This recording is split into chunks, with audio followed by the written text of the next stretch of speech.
السلام علیکم ورحمۃ اللہ وبرکاتہ۔ ویلکم بیک ناظرین، وقفے کے بعد پروگرام میں آپ کا خیر مقدم ہے۔ پروگرام آپ دیکھ رہے ہیں سیرت النبی، ہر ہفتے کی رات اور اتوار کی رات 8 بجے کیو ٹی وی پر اس پروگرام کے حوالے سے ہماری آپ کی ملاقات ہوتی ہے۔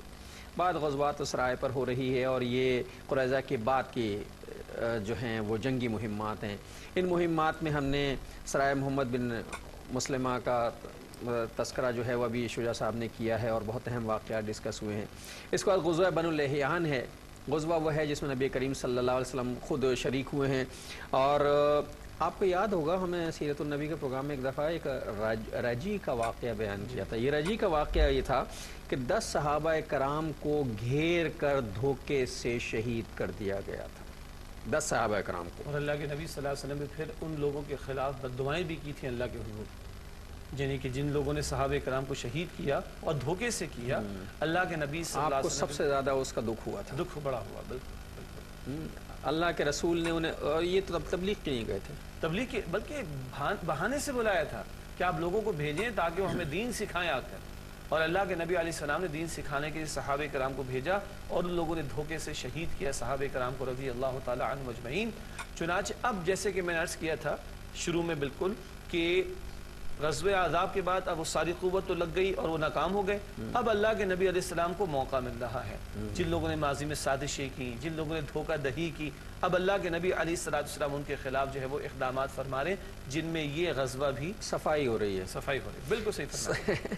اب صفائی، وہ جو گند پڑی ہوئی ہے نا، اب چونکہ اب ذرا صرف سکون ملا ہے اور تمام معاملہ اب بالکل معاملہ بلیک اینڈ وائٹ ہو گیا ہے، دودھ کا دودھ پانی کا پانی ہو گیا ہے۔ اب ذرا یہ جو راستے میں جو کچھ پڑا ہے ان راستوں کی صفائی ہونی ہے۔ 10 صحابہ کرام کو حضور صلی اللہ علیہ وسلم سے مانگا گیا کہ حضور وہ ہم چاہتے ہیں کہ ہمارے ہاں تبلیغ کا کوئی کام ہو، دین پھیلایا جائے، تو آپ ہمیں کچھ ایسے لوگ عنایت فرما دیجئے جو ہمارے ہاں جا کر دین کی تعلیم دیں، آپ کا پیغام پہنچائیں۔ آپ صلی اللہ علیہ وسلم نے 10 صحابہ کرام کو رخصت کیا، روانہ کیا، اور پھر کچھ ہی دیر کے بعد یہ خبر آ گئی کہ ان سب کو گھیر کر ان منافقین نے قتل کر دیا، شہید کر دیا۔ بہت صدمہ ہوا تھا، حضور صلی اللہ علیہ وسلم نے اس صدمے کو بہت دن تک اس کا اظہار بھی کیا ہے۔ حضور صلی اللہ علیہ وسلم نے 200 صحابہ کرام کے ساتھ اس مقام کا، رجی کے مقام کا جو ہے وہ رخ کیا ہے، اور وہاں جا کے انہوں نے کام کیا۔ اس کے بعد سریہ عمر ہے، سریہ زاقسہ ہے، سریہ جموم ہے، سریہ ایس ہے، سریہ طرق ہے، اور سریہ خبت ہے۔ اس طرح کے بہت سے واقعات، یہ چھوٹے چھوٹے واقعات نہیں، یہ کم و بیش 11 سرائے ہیں، مطلب قریظہ کے بعد کے جو ہیں تقریباً 11 غزوات اور سرائے ہیں جو ہیں، یا چھوٹی موٹی جو ہیں وہ جنگیں بھی ہوئی ہیں، صفائی کا معاملہ بھی ہوا ہے۔ اور اکثر وہی معاملہ ہے کہ جس کو آپ نے کہا کہ جہاں گند کچھ رہ گیا، اور میں عرض کروں گا جہاں سازشی عناصر تھے جنہوں نے ماضی میں سر اٹھایا تھا اور آئندہ ان کے کچھ سر اٹھانے کے امکانات تھے، تو اللہ کے نبی صلی اللہ علیہ وسلم نے مختلف مہمات صحابہ کرام کی روانہ کی۔ کہیں 30 صحابہ کرام بھی گئے، کہیں 200 صحابہ کرام بھی گئے، کہیں جھڑپیں بھی ہوئی ہیں اور مال غنیمت بھی مسلمانوں کو حاصل ہوا، اور کہیں ہے کہ مسلمان پہنچے ہیں مگر وہ مشرکین وہاں سے فرار ہو گئے، ان پر مسلمانوں کا رعب پیدا ہو گیا۔ لیکن بنیادی طور پر یہ بات تھی کہ اب پورے عرب کے لوگوں کو معلوم ہو جائے کہ مسلمان، اب تو ایک بہت بڑی جو مہم تھی غزوہ احزاب کی ہو گئی مکمل، اور مسلمان اب اقدامات کر رہے ہیں سازشی عناصر کو ختم کرنے کے لیے۔ اب آپ یہ سوچئے کہ یہ جو صفائی کی مہم چل رہی ہے، اور ذہن میں یہ بات تو آ رہی ہوگی کہ بھائی جب غلبہ حاصل ہو رہا ہے، جب اختیار مل رہا ہے، تو پھر صفائی کرنے کی ضرورت کیا ہے؟ صفائی کرنے کی ضرورت بہت ہوتی ہے معاشرے میں۔ اگر آپ کو سارے اختیارات بھی مل جائیں اور کچھ چیزیں پڑی رہیں، مطلب ہم کہتے ہیں نا ساری صفائی کر دیں، اور ایک جگہ اگر ایک گوشت کا ٹکڑا پڑا رہے تو کچھ دن کے بعد وہاں سے تعفن پھیلنے لگتا ہے، بدبو آنا شروع ہو جاتی ہے اور پورے ماحول کو خراب کر دیتی، اس لیے بھی صفائی کرنا ضروری ہوتا ہے۔ اور ابھی ثابت بھی ہو جائے گا کہ صفائی کیسی ہوئی تھی۔ اصل میں ہوا یہ کہ اس کے بعد جو ہے وہ غزوہ بنی مستلق آتا ہے، اور غزوہ بنی مستلق جو ہے وہ اس حوالے سے بڑی اہمیت کا، اس میں کوئی بڑی جنگ ونگ نہیں ہوئی ہے، جنگی اعتبار سے اس کی کوئی بڑی اہمیت نہیں ہے، لیکن معاشرتی اعتبار سے اس کی بڑی اہمیت اس لیے ہے کہ چند ایسے واقعات ہوئے تھے جنہوں نے اسلامی معاشرے میں ہلچل پیدا کر کے رکھ دی تھی۔ منافقین کا پردہ چاک ہوا، اور اس کی ایک اور اہمیت یہ بھی ہے کہ منافقین اکثر و بیشتر غزوات میں شریک نہیں ہوتے تھے، کوئی نہ کوئی بہانہ بناتے تھے۔ اس دفعہ شریک ہوئے، حتیٰ کہ ان کا سردار عبداللہ بن ابی وہ بھی شریک تھا، اور جہاں تک جانا تھا نبی اکرم علیہ الصلوۃ والسلام کو اقدام کرنے کے لیے وہاں تک شریک رہا اور واپسی میں بھی ساتھ ہی واپس آیا ہے۔ تو یہ ایک ایسا غزوہ ہے کہ جہاں منافقین گئے ہیں مسلمانوں کے ساتھ، سچے مسلمانوں کے ساتھ، اور واپس بھی آئے ہیں۔ لیکن جیسے آپ نے فرمایا بجا فرمایا کہ باقاعدہ جنگ تو نہیں ہوئی اس موقع پر، لیکن وہ جو منافقین کا خبث باطن تھا، وہ عبداللہ بن ابی جس کے بارے میں بالکل شروع میں ہم نے پڑھا تھا جب مدینہ طیبہ کے حالات کا ہم نے ذکر کیا تھا کہ نبی پاک علیہ الصلوۃ والسلام کی تشریف آوری سے پہلے اس کے بادشاہ بنائے جانے پر اتفاق ہو چکا تھا اور اس کی تاج پوشی ہونے والی تھی کہ نبی پاک صلی اللہ علیہ وسلم بے تاج بادشاہ بن کر تشریف لے آئے۔ اس دن سے اس کے دل میں حسد موجود تھا اور پھر بدر کے بعد اس نے چاروں ناچار جو ہے وہ جھوٹے منہ اسلام قبول کرنے کا اعلان بھی کر دیا کہ اب باہر رہ کر تو دال گلے گی نہیں اور میں اپنے مقاصد کو حاصل کر نہیں سکوں گا، تو اندر جا کر کیوں نہ دراڑے ڈالنے کی اور نقصان پہنچانے کی کوشش کی جائے۔ اب یہ جو عبداللہ بن ابی ہے اور پھر اس کے ساتھی منافقین، ان کا خبث باطن وہ بھی کھل کر سامنے آیا۔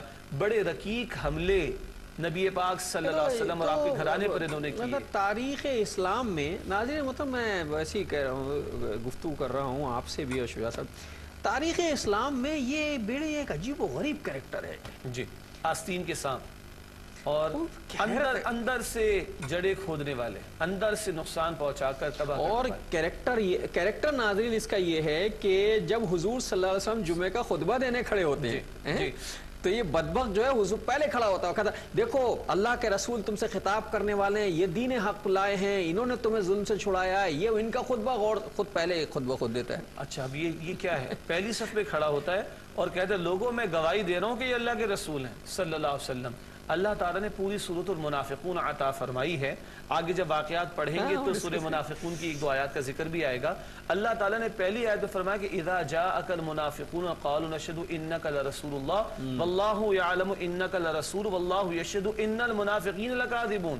اے نبی علیہ السلام جب منافقین آپ کے پاس آتے ہیں تو کہتے ہیں ہم اللہ کے رسول ہیں، آپ اللہ کے رسول ہیں، ہاں، اور اللہ فرما رہے اللہ کو خوب معلوم ہے کہ آپ اللہ کے رسول ہیں، لیکن اللہ گواہی دیتا ہے کہ یہ جھوٹے ہیں، ان کا دل نہیں کہتا کہ آپ اللہ کے رسول ہیں، یہ زبانی کلامی دعوے کر رہے ہیں۔ باقی اگر مانتے ہو تو یہ پبلک میں اعلان کرنے کی ضرورت کیا پڑی؟ مانتے ہو تو ان کی تعلیمات پر عمل کرو، مانتے ہو تو ان کی اطاعت کی روش اختیار کرو، مانتے ہو تو ان کی اتباع کی روش اختیار کرو، نرے دعوے اور کھوکھلے دعوے اس سے تمہاری نجات نہیں ہو سکتی۔ تو اس کے اس طرز عمل پر سورۃ المنافقون میں ہی اللہ تعالیٰ نے تفسیر عطا فرمایا۔ ناظرین محترم کچھ چیزیں سوچنے کی ہیں، جیسا کہ شجاع صاحب نے بھی ایک جملہ کہا تو کلک کر کے مجھے لگا ہے آ کر کہ بھائی اگر تم مانتے ہو تو اس کا کھلے عام اظہار مطلب ڈرامہ کرنے کی کیا ضرورت ہے؟ ثابت کرو، کریکٹر سے ثابت کرو، اقرار باللسان تصدیق بالقلب، کہ اگر زبان سے اقرار کرتے ہو تو دل سے تصدیق بھی کرو اس کی۔ مطلب یہ کہ زبان سے کہتے آج مجھے معاف کیجئے گا میں اپنے آپ کو شامل کر کے، ہمارا مسئلہ بھی یہی ہے، ہم تقریریں کرتے پھرتے ہیں، ہم خطبے دیتے پھرتے ہیں، ہم جگہ جگہ اللہ اور رسول کی باتیں کرتے پھرتے ہیں، ہم جہاں ہوتے ہیں ہم سے بڑا مبلغ کوئی نہیں ہوتا، لیکن ہمارے اندر کوئی تبدیلی محسوس نہیں ہوتی۔ یہ ظاہر اور باطن کا یہ تضاد یہ نفاق کے طرز عمل کی علامت ہے۔ ظاہر اور باطن کا تضاد یہ نفاق کے طرز عمل کی علامت ہے۔ اور منافق کون ہوتا ہے؟ دیکھیے نفق عربی میں سرنگ کو کہتے ہیں۔ سرنگ کیوں بنائی جاتی ہے؟ اگر ایک طرف سے دشمن آ رہا ہے تو میں دوسری طرف سے نکل جاؤں، اس طرف سے آ رہا ہے تو میں اس طرف سے نکل جاؤں۔ نافقہ گوہ ایک جانور ہے، اس کے بل کو کہا جاتا ہے کہ اگر کوئی شکاری کتا وغیرہ ایک طرف سے حملہ کرے تو وہ دوسری طرف سے نکل جائے۔ تو منافق کون ہے؟ دو رخ والا، دو منہ والا، اس کی زبان پر کچھ ہے، اس کے دل میں کچھ اور ہے۔ وہ ایک طرف جاتا ہے ایک بات کرتا ہے، جیسے منافقین کے بارے میں قرآن میں آتا ہے سورۃ البقرہ میں، جب ایمان والوں کی طرف جاتے کہتے ہیں ہم تو تمہارے ساتھ، ہم تو ایمان والے ہیں، اور جب کفار کی طرف جاتے یہود وغیرہ کے پاس کہتے ہیں ہم تو مذاق کر رہے ہیں، ہم تو تمہارے ساتھ ہیں۔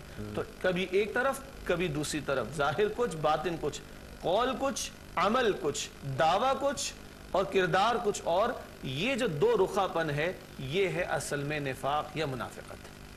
اچھا بنی مصطلقی کا جو یہ واقعہ ہوا ہے، غزوہ جو ہے، تو میں نے کہا تھا کہ معاشرے میں کھلچل سی پیدا ہو گئی تھی اور یہ وہ زمانہ ہے جب جنگوں سے فراغت کے بعد صفائی ہو رہی ہے، اسی وقت تعزیری قوانین کا بھی نزول ہوا ہے۔ جی اچھا تو دیکھیے سورہ احزاب ہم نے پڑھی، یعنی اس کی کچھ آیات کی طرف اشارہ ہوا، وہ 5 ہجری میں نازل ہوئی، اور اب ہم آگئے ہیں تقریباً 6 ہجری میں، اور 6 ہجری میں سورۃ النور کا بھی نزول ہو رہا ہے۔ بس ایک اشارہ میں کر دوں کہ سورۃ الاحزاب میں بھی منافقین کا تذکرہ تھا، سورۃ النور میں بھی منافقین کا تذکرہ آتا ہے، اور ابھی مزید ہم بات کو آگے بڑھائیں گے۔ سورۃ الاحزاب میں ہم نے دیکھا کہ نبی پاک صلی اللہ علیہ وسلم کی اسوہ مبارکہ کا ذکر آیا، اور سورۃ الاحزاب میں بھی اگر ہم مضامین کا جائزہ لیں، کیونکہ پھر میں سورہ نور پر آؤں گا انشاءاللہ، بڑا کمپیریٹیو اسٹڈی اس کا بڑا خوبصورت ہے۔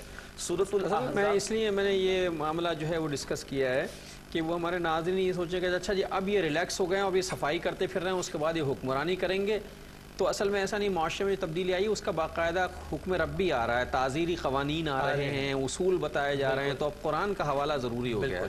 تو سورہ احزاب 5 ہجری ہے، اس میں غزوہ احزاب کا ذکر۔ سورہ نور سن 6 ہجری ہے، یہ بنو مصطلق سے واپسی پر کچھ معاملات ہوئے تو اللہ کی طرف سے ہدایات آئیں۔ اب سورہ نور اگر ہم بالکل شروع میں پڑھیں، بڑا عجیب انداز ہے سورہ نور کا۔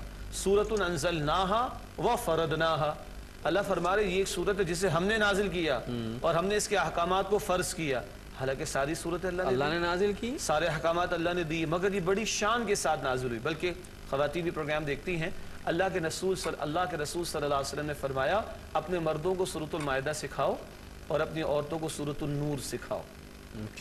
سورۃ النور میں آگے ہم پردے کے احکامات اگر وقت ہوگا تو کسی دوسرے پروگرام میں تفصیل بھی بیان کریں گے۔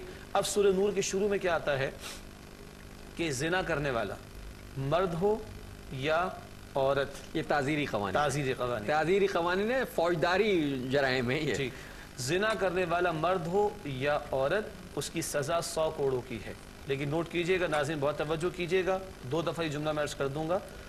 یہاں جو سزا بیان ہو رہی ہے وہ غیر شادی شدہ مرد یا عورت کے لیے جو کہ زنا کرے، غیر شادی شدہ مرد یا عورت زنا کرے اور جرم ثابت ہو جائے تو 100 کوڑوں کی سزا ہے۔ سورہ نور کی آیت نمبر 2 میں، سورہ نور کی آیت نمبر 2، یہ حدود آرڈیننس ہے جی، قرآن کا، جی میں یہ قرآن کا حدود آرڈیننس ہے، حدود الہی والا آرڈیننس، ہاں یہ حدود ہیں یہ، اور یہ اس لیے ضروری دیکھیں، سیرت النبی کا مقصد جو ہے وہ پورا ایک طرز زندگی رسول کا سامنے رکھنا ہے، اپنے طرز زندگی اس کے مطابق بنانا ہے۔ ہدایات قرآن کی طرف سے آ رہی ہیں، معاشرتی ہدایات میں حدود کا قرآنی قانون جو ہے نافذ ہو رہا ہے، جہاں سزائیں اور تعزیرات بیان ہو رہی ہیں، وہ ہے بالکل۔ تو سورہ نور کی آیت نمبر 2 میں 100 کوڑوں کی سزا، غیر شادی شدہ مرد یا عورت زنا کا ارتکاب کرے اور جرم ثابت بھی ہو جائے، اس کی تفصیلات ہیں، تو 100 کوڑوں کی سزا۔ شادی شدہ مرد یا عورت زنا کا ارتکاب کرے تو رجم کی سزا ہے، یہ بھی 2 مرتبہ سنسار کرنا، اسٹوننگ ٹو ڈیتھ۔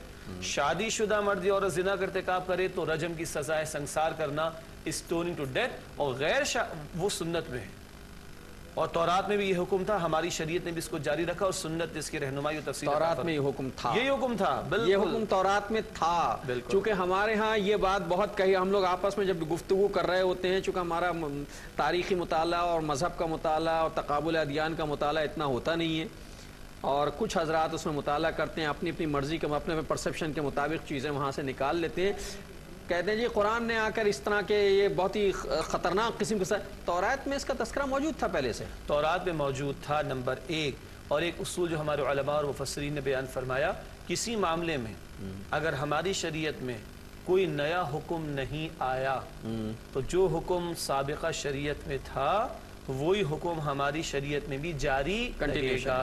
دوبارہ عرض کر دیتا ہوں، اگر کسی معاملے میں قرآن میں، سنت میں کوئی نیا حکم نہیں آیا تو جو سابقہ حکم تھا، پچھلی شریعت موسوی کہہ لیجئے اس کو آپ، تورات میں جو شریعت عطا کی گئی وہی حکم ہمارے یہاں بھی جاری رہے گا، یہ اصول ہے ہمارے، اس لیے کہ صحیفہ سب اللہ کے، احکامات سارے اللہ کے، یہ کمپریہنسو صحیفہ ہے جی۔ اور یہ اسٹوننگ ٹو ڈیتھ یا رجم کی سزا رسول اللہ علیہ السلام نے نافذ فرمائی، خلفائے راشدین نے نافذ فرمائی، اور ساری امت کا اس پر اتفاق۔ میں تیسری دفعہ عرض کر دوں، غیر شادی شدہ مرد یا عورت زنا کرے تو 100 کوڑوں کی سزا، اور شادی شدہ مرد یا عورت زنا کا ارتکاب کرے تو رجم کی سزا۔ رجم کی سزا یہ ہے کہ اس وقت تک سنسار کیا جائے جب تک ان کی موت واقع نہ ہو۔ سنسار کا مطلب پتھر مارے جائیں، اسٹوننگ ٹو ڈیتھ۔ یہ تو ہے سورہ نور کی آیت نمبر 2۔ ایک اور بات یہاں پر آتی ہے، وَلْيَشْهَدْ عَذَابَهُمَا طَائِفَةٌ مِّنَ الْمُؤْمِنِينَ، ان کی سزا کا نفاذ پبلکلی ہو اور اہل ایمان کی ایک جماعت اس کا مشاہدہ کرے۔ کیوں؟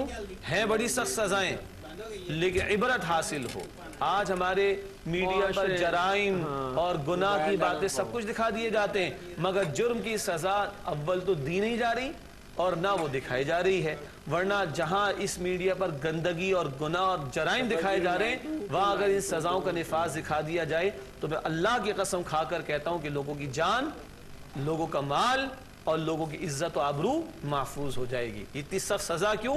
تاکہ زنا کا دروازہ بند ہو اور شرم و حیا کی حفاظت ہو، نسل انسانی عفت اور پاکیزگی کی حامل ہو، گھرانے اور معاشرے مضبوط رہیں، جوانیاں لٹنے سے اور بگاڑ سے اور فساد سے بچ سکیں. اسلامی معاشرے میں جو حدود آرڈیننس، اللہ کی طرف سے جو حدود آرڈیننس آیا، میں نے اصل میں یہ اصطلاح اس لیے استعمال کی کہ ہمارے یہاں بہت زیر بحث آتا ہے. ہمارا بنایا ہوا حدود آرڈیننس کی بات نہیں ہو رہی، اللہ کے حدود. یہ جو حدود نافذ ہوئی ہیں، یہ جو کچھ چیزیں مطلب چور کے ہاتھ کاٹے جائیں اور زنا کرنے والے کو اس طرح کی سزائیں دی جائیں، اس کا بنیادی مقصد یہ ہے کہ ایک پاکیزہ، صالح، نیک، صاف ستھرا معاشرہ قائم ہو. جس ماحول میں پاکیزگی، بالکل اصولی سی بات ہے کہ جہاں معاملے گندگی کے ہوں وہاں صاف ستھری چیز جا کے بھی گندی ہو جاتی ہے. اور جس معاملے، جہاں معاملے کہتے ہیں وہ اگر ہم عطر والے کی دکان کے قریب جا کے بیٹھیں تو خوشبو جو ہے وہ مل ہی جاتی ہے. گلاب جس گملے میں لگا ہوتا ہے اس کی مٹی میں بھی گلاب کی خوشبو آنا شروع ہو جاتی ہے. معاشرہ اگر صاف ہوتا ہے تو افراد صاف ہوتے ہیں، ذہنیتیں صاف ہوتی، اور سارا معاملہ یہ ہے کہ معاشرے کی صفائی سے انسان کا ذہن صاف ستھرا رہتا ہے، اس کی نظر پاکیزہ رہتی ہے. جس کی نظر پاکیزہ ہوتی ہے اس کی سوچ پاکیزہ ہوتی ہے، جس کی سوچ پاکیزہ ہوتی ہے اس کا دل پاکیزہ ہوتا ہے، جس کی دل پاکیزہ ہوتا ہے اس میں برائی گھر نہیں کر سکتی. اس لیے اسلام ایک ایسا معاشرہ چاہتا ہے کہ جس میں صفائی ہو، ستھرائی ہو. چنانچہ یہاں اس کا معاملہ ہوا ہے. پھر یہ ہوا کہ یہ تعزیری قوانین جو ہیں ان کا نفاذ ہوا. ادھر جو ہے مستقلق کا سردار حارث بن زرار جو ہے وہ رسول اللہ صلی اللہ علیہ وسلم پر حملہ کرنے آ رہا ہے. یہی ہوا نا؟ بالکل. اور معاملہ الٹا ہوا ہے. جی. تو آپ صلی اللہ علیہ وسلم سے جنگ کے لیے اس نے تمام قبائل کو جمع کیا ہے، ایک فورس تیار کر کے. ادھر سے بھی قبائل، ادھر سے بھی قبائل، ادھر سے بھی قبائل لے کے آئے. اور اس نے کیا یہ ہے کہ اپنا ایک مخبر جو ہے وہ بھیجا ہے کہ جاؤ ذرا جا کر وہاں کے حالات کا جائزہ لو، کیا ہو رہا ہے. یہ خبر رسول اللہ صلی اللہ علیہ وسلم تک پہنچ گئی تھی. یہ خبر تو اللہ کے رسول تک مستقل پہنچتی رہتی ہے صلی اللہ علیہ وسلم. ایک چیز میں کبھی سوچتا ہوں، آج ہم میڈیا کے دور میں بیٹھے ہوئے ہیں، میں دنیا کے ہر جگہ، اور اب تو ماشاءاللہ ابھی جو حالیہ جو چیزیں ہم نے تو بہت ترقی کر لی ہے. اب تو ہمارے ڈرون کیمرے آ گئے ہیں. مطلب آدمی کا جانا بھی ضرور ڈرون کیمرہ پھر رہا ہے، سب کوریج کر رہا ہے. یہ اس زمانے میں حضور صلی اللہ علیہ وسلم کا غیر معمولی انٹیلیجنس سسٹم. جی. اس کے اندر دو تین پہلو ہیں. ایک پہلو تو یہ ہے کہ جو فراست اور بصیرت اللہ تعالیٰ نے آپ کو عطا فرمائی، نمبر ایک. نمبر دو، وحی الہی کی رہنمائی بہرحال موجود ہے. لیکن نمبر تین، آپ نے خالص انسانی سطح پر بھی معاملات کی، کیونکہ امت تو قیامت تک چلتی رہے گی. اور آپ صلی اللہ علیہ وسلم نے یہ انٹیلیجنس انفارمیشن کا پورا اپنا ایک ڈپارٹمنٹ کہہ لیجئے، اور صحابہ کی اس اعتبار سے تربیت کہہ لیجئے، اور ان کو اس پر متعین کرنا کہہ دیجئے. یعنی جتنے غزوات پر ہم نے بات کی، ہم نے بار بار یہ ذکر کیا کہ یہ انفارمیشن رسول اللہ علیہ السلام تک پہنچی ہے. تو باقاعدہ آپ نے اس کو فوکس کر کے ترتیب دیا ہے، اس سے کہ بہرحال حالت جنگ میں ہے، اور اگر دشمن کی دخل و حرکت کا، دشمن کی استعداد کا، دشمن کی کیپیسٹی کا، دشمن کی افواج کا اور دیگر چیزوں کا ہمیں علم نہیں ہوگا، طاقت کا اندازہ ضروری ہے، تو مقابلہ کیسے کر سکیں گے. تو آپ صلی اللہ علیہ وسلم نے اس کو تو اہم ترین اہمیت عطا فرمائی. اور ہر موقع پر ہم دیکھتے ہیں کہ ادھر وہ تیاری ہوتی ہی ہے اور یہاں انفارمیشن پہنچ جاتی ہے. بلکہ یہاں بھی بعض اوقات تو یہ ہوا کہ دوسرے کے آنے سے پہلے آپ پہنچ جاتے صلی اللہ تعالیٰ علیہ وسلم. یہاں بھی یہ ہوا کہ ادھر چلنا چاہ رہے ہیں اور آپ چل پڑے ہیں صلی اللہ علیہ وسلم. ناظرین، ہوا یہ تھا کہ ادھر جو سردار ہے اس قبیلے کا، بنی مستقلق کا، وہ سارے قبائل کو جمع کریں، طاقت مجتمع کر رہا ہے اور رسول اللہ صلی اللہ علیہ وسلم سے جنگ اور مقابلے کے لیے نکل رہا ہے. کسی نے آ کے یہ خبر جو ہے رسول اللہ صلی اللہ علیہ وسلم تک پہنچا دی. حضور صلی اللہ علیہ وسلم نے ایک محقق کو بھیجا، جاؤ تحقیقات. کبھی بھی بغیر تحقیق کے آپ نے کوئی کام نہیں کیا، اور یہ اس بات کی علامت ہے کہ جب کوئی خبر آئے. یہ ناظرین ایک جملہ کہہ رہا ہوں، ذرا توجہ سے سنیے گا، اپنی برادری کے لیے کہہ رہا ہوں. میرا تعلق شعبہ صحافت سے ہے، اور چاہے پرنٹ میڈیم کے لوگ ہوں چاہے الیکٹرانک میڈیم کے لوگ ہوں، خبر کوئی آئے تو جب تک اسے نشر نہ کیا جائے، شائع نہ کیا جائے، اس پر اقدام نہ کیا جائے، جب تک کہ اس کی تصدیق نہ ہو جائے۔ یہ قرآن کا حکم ہے، یہ قرآن کا حکم ہے۔ جیسے ہم نے بات کی تھی سورہ احزاب، یہ بھی ہمارے سلیبس میں شامل ہے، تو پروفیشنل انسٹیٹیوشنز میں اسلامک اسٹڈیز میں سورہ حجرات بھی شامل ہے جی، اور سورہ حجرات میں اللہ تعالیٰ بالکل شروع میں فرماتے ہیں ان جاءکم فاسق بنبأ فتبینوا ان تصیبوا قوما بجہالۃ، کہ ہمارے پاس اگر کوئی شخص ایسا ہے جو فاسق ہے یا کوئی اس میں کردار میں کمی اور بگاڑ کا معاملہ ہے اور نبئ اہم خبر لے کر ہے، ایک ہے میں نے آپ سے پوچھا ڈاکٹر صاحب وہ فلاں صاحب آگے ہوں گے، آپ نے کہا جی پہنچ چکے ہیں، ٹھیک ہے، لیکن ایک ہے اہم معاملہ جس کا معاشرے پر امپیکٹ ہوگا، سوسائٹی پر امپیکٹ ہوگا۔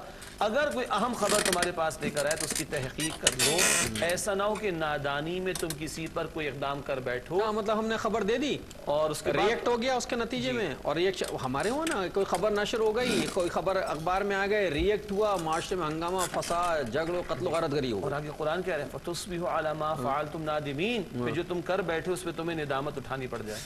بہرحال ناظرین محترم، میں اصل میں بات اس سے آگے بڑھانا چاہتا ہوں، لیکن آج کا پروگرام کا وقت جو ہے وہ ختم ہو رہا ہے۔